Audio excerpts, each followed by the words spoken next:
Welcome back, ladies and gentlemen. Now with our main topic today in the breakfast show.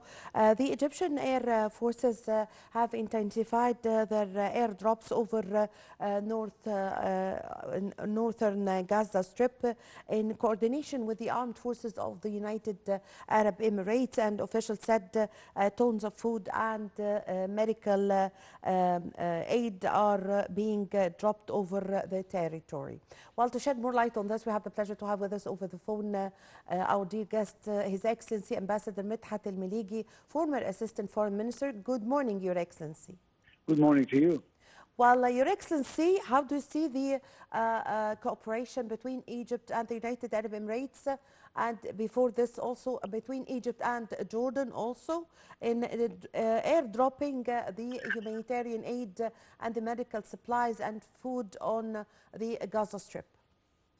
Well, first of all, we have to explain that this is not the first time that Egypt and other partners, especially from Jordan, even the United States, they all tried to airdrop humanitarian aid to Gaza, the population starving in Gaza, actually.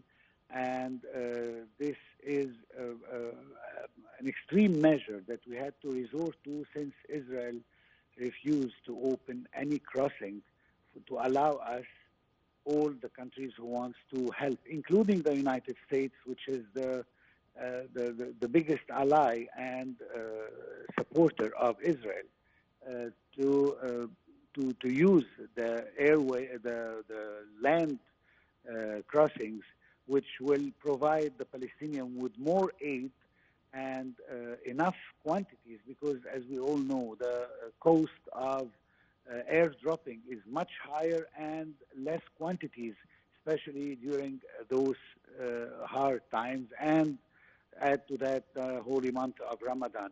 So I think that we don't have another option, since Israel is persistent on continuing with the genocide it's undertaken in Gaza. So we don't have another option but to resort to this final measure, extreme measure actually, to help as much as we can. Of course, I mean, the load of one truck could be even more than what an airplane could do, not to mention the cost. So, and this showed to which extent Israel is totally taken in this, let's say, vendetta or hysteric vengeance, actually, ever since the 7th of October, to the point that it does not concede to any humanitarian feelings, actually, to sympathize with children who are dying out of hunger, and a population that is starving, literally starving. I mean, we've heard and we've seen how many children and women and elderly people dying out of starvation, especially in northern Gaza. So unfortunately, we had to resort this, since there is no real pressure on Israel to open the crossings as it should in such a humanitarian situation. Yes, so the airdrops that Egypt is using this method, what are the methods of using this airdrops? I think they put the supplies and in a small parachutes, and they give us an idea how do they do That's this? exactly as you describe it. Actually, I mean, Yes. you put the load on a parachute and you just throw it off the plane. Drop it, and yes, that's why yes. it's not, of course, as accurate as a truck going in. That's why Yes, you've of seen course. many of those containers or shipments Yes. being wasted in the sea. Your because Excellency, they what couldn't does be this? dropped Yes. on the land. Yes. As you know, the area of Gaza is very limited, and it has a very concentration of human beings in 1 square meter. I mean, one of the highest of the world. So actually, unfortunately, because of the small surface of Yes. Gaza, so some of the loads are wasted into the sea.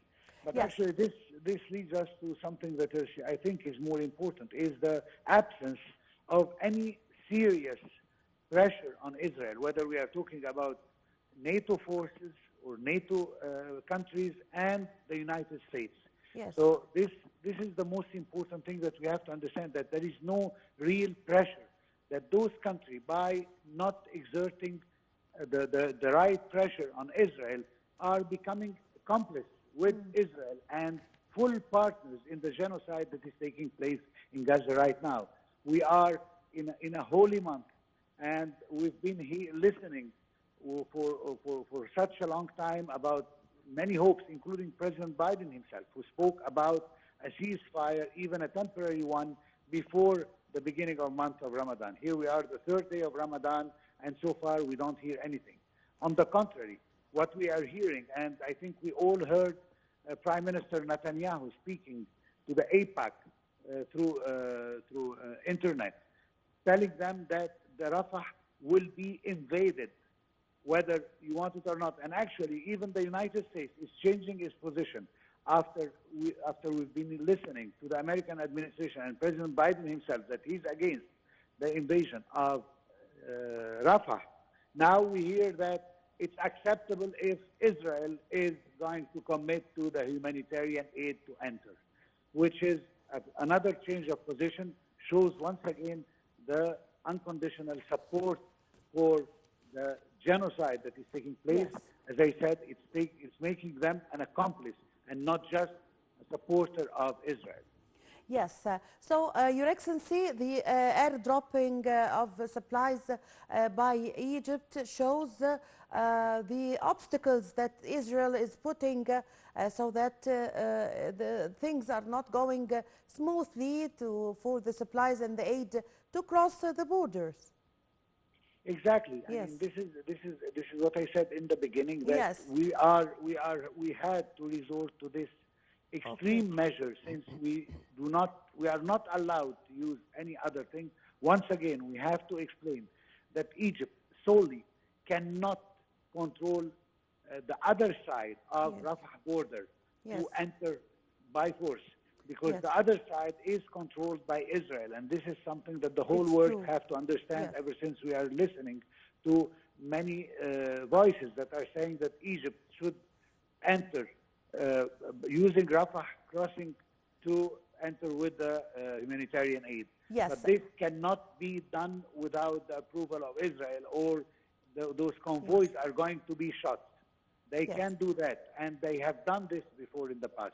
So we cannot allow this to happen to us, and that's why we are resorting to this extreme measure, as I said, by airdropping, which is costing us a lot, but we understand how the humanitarian situation is extremely vulnerable and extremely sensitive at this point, where people are literally starving from the food shortage in the area. Yes. Also, at the same time, the airdropping of the food and supplies, how does it show Egypt's keenness, and that nothing is going to stop Egypt from helping Palestine and the Gaza Strip, and nothing is going to stop Egypt from the support and from delivering the supplies and the medical aid for the Palestinians in the Gaza Strip? I mean, Egypt have always shown, ever since the beginning of this war, the 7th of October, the first swap of hostages that were held from both sides, Egypt insisted that it will not proceed with the acceptance of the exit of the hostages from Palestine, from Gaza to Egypt, unless the border is open for humanitarian aid. So from day one, Egypt has shown its complete commitment to the Palestinian people and to, to enter as much as humanitarian aid as it can to help the people. We don't need more examples. Of course, this is one more to be added, but Egypt has proven from the beginning its readiness and its full compliance with every possible means to enter as much humanitarian aid as possible, even if it costs 10 times more using the land crossing points.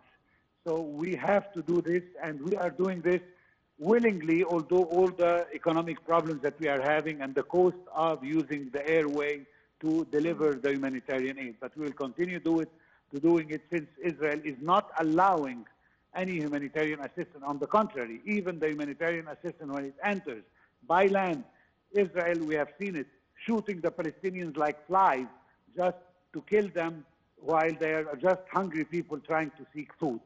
And of course, there is always excuses. And even the American administration, unfortunately, the only thing that we always hear is that they are going to investigate into the matter, and not one single time that we got back the feedback from the Israeli side why this happened. This is just a way to calm the angry people who are seeing this genocide taking place, and they cannot stop it. And what we hear from the American which is the main ally of Israel, is that we are asking Israel for investigation and to come up with the answers of why this took place. And not once, as I said, not once that we heard what was the Israeli explanation of killing those civilians, as they always claim that they are doing this holy war, as they call it, for the sake of their civilians who were kidnapped and killed. So the other side do not count, unfortunately, so far. Yes, if it was for the civilians who were killed, or the hostages, the Israeli hostages that were captured by the Hamas. Last Saturday, thousands of Israelis in Tel Aviv have been demonstrating, calling for the departure of Prime Minister Benjamin Netanyahu. Well, actually, there are two sides to this point. The first one is that the general public in Israel believes that the Prime Minister should not be in his place because he failed to protect the population from the attacks of the 7th of October. And this is the main point. But make no mistake, the majority of the population of Israel is in favor of killing Palestinians and destruction of Gaza, and of course, that is the total dismantling of Hamas. Their only problem is that they want their hostages.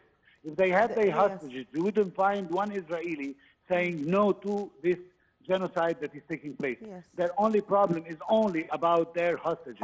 So yes, it is not just about how Netanyahu is running the war. The problem for them is that Netanyahu is running the war despite that the hostages are not here. They want a ceasefire in order to get their hostages.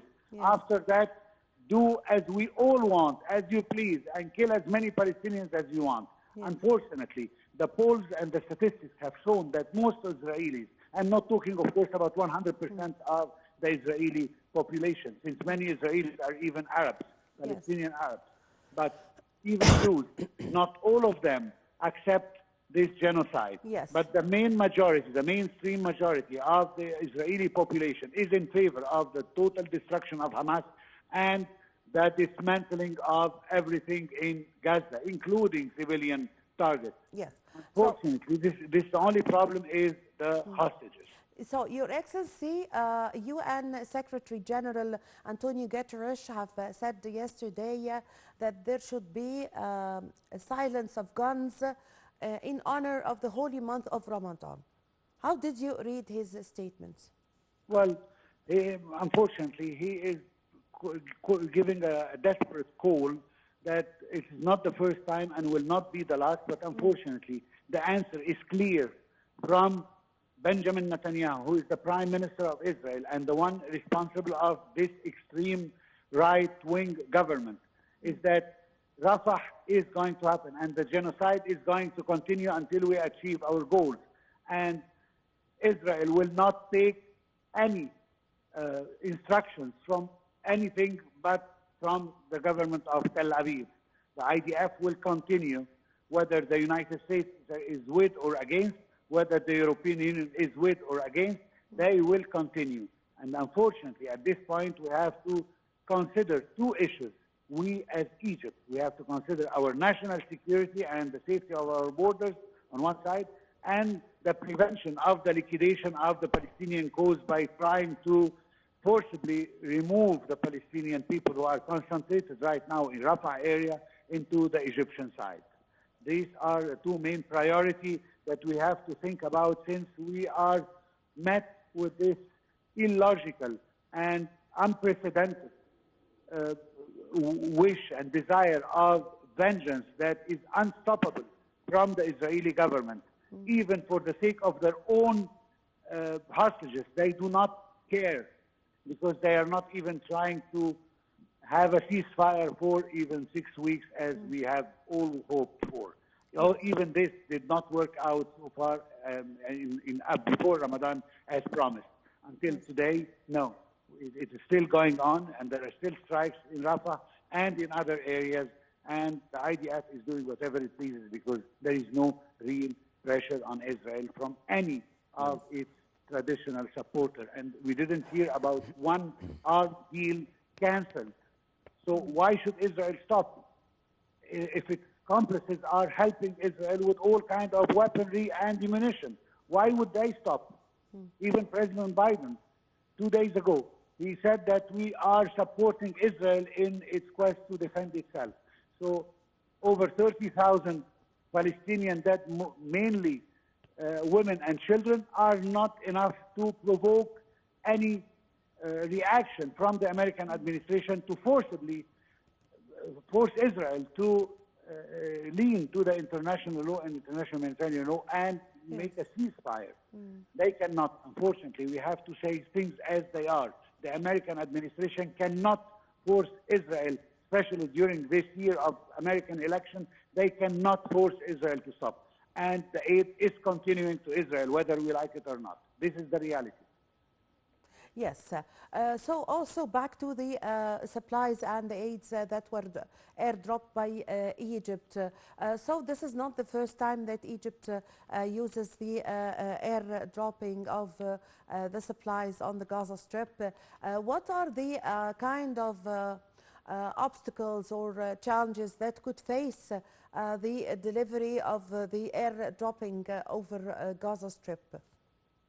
Well, so far we haven't seen any, but of course, as I said, the main hurdle, the main obstacle is that the quantities will remain limited, because what aeroplane can carry is much less than what trucks can carry. Of course, yes. So unfortunately, the quantities that are getting inside Gaza are very minimal to secure the basic needs of the Palestinians, and especially in the medical field, and for the wounded, and for the starving people.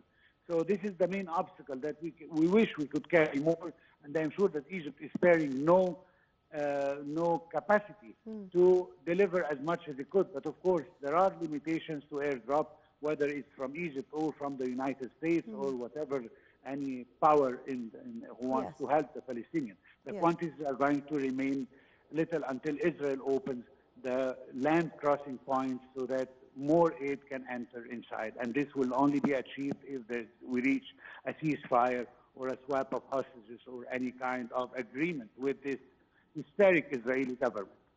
Yes, 10 or 13 days ago, the trucks carrying aids and supplies, when the Palestinians rushed to the trucks, Israel have opened fire. The soldiers opened fire on the Palestinians, and several people died, and others, dozens, were wounded.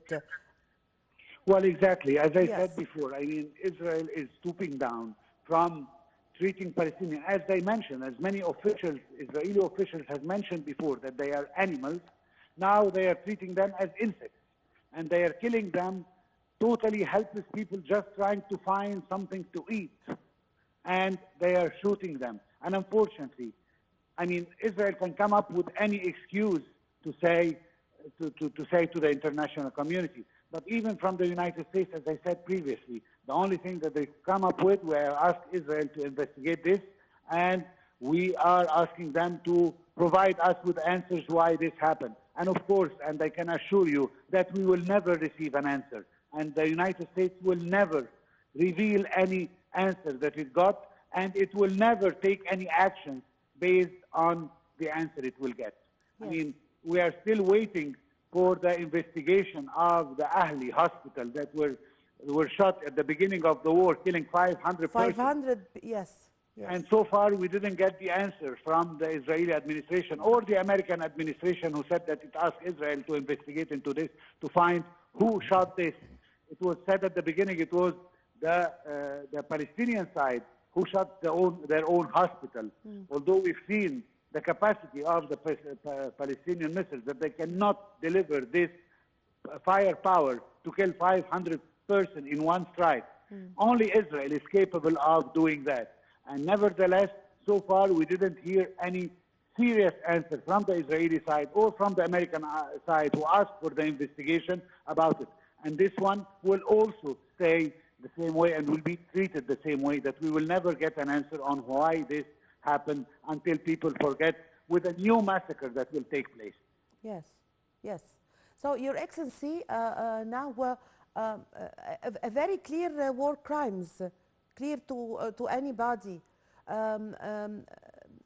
shooting of the hospitals, shooting the civilians, killing women and children, destroying the houses, the infrastructure, churches, mosques. Also, we cannot also forget that the worshippers and the prayers are forbidden nowadays since the start of the holy month of Ramadan in Jerusalem, in Al-Aqsa Mosque. Many exactly. Yes. Well, let me say it in a short sentence. Israel is making life in any Palestinian area impossible. This is their main target. I mean, this war did not need the destruction of 70% of homes and civilian facilities in Gaza to prove the point of Israel. We did not need to do that. What they are doing is that they are trying to make as much as possible life impossible for the Palestinians. And they are moving towards the West Bank now. I mean, they want to make life so difficult for Palestinians to force them, maybe unforcibly, to leave their land, which the Palestinian will never do. But this is the main idea in Israel, and that's why they are doing the war in this way. They are not doing a war against military target or against Hamas. No, they are killing anything that moves in front of them, and they're destructing. I mean, what's the need to destruct 30 of the 36 hospitals in Gaza? Why all the universities were shut? Why all the schools were shut? Why the offices of the UNRWA were shut? Why we have over 200 employees of the UNRWA were killed? Why the rest of the community, the one that have the wealth and help the UNRWA, why did they suspend their help over an accusation of 8 workers of the UNRWA, which represent 0.003% of the total number of workers? But these accusations, unproven accusations, were enough to suspend the funding of the UNRWA, which is the only organization capable of distributing the food and delivering the help to the Palestinians. Yes. This shows in which world we are living in today. Unfortunately, we are all very angry and very sad because of this double standard, to the point that we are asking if we can just hope for 1% of how you are perceiving, the West, how you are perceiving what Russia is doing in Ukraine, although Russia did not do 1/100 from what the Israelis are doing to the Gazans and to the Palestinians. Yes, I thank you very much. Unfortunately, this is the double standard that we're talking about. I thank you very much for your time. Thank you for your valuable information. I really had the honor to have this phone with you. Thank you very much, Your Excellency, Ambassador Medhat Mellgi, former Assistant Foreign Minister. Thank you very much for joining us over the phone. Ladies and gentlemen, a short break and I'm going to be back with you.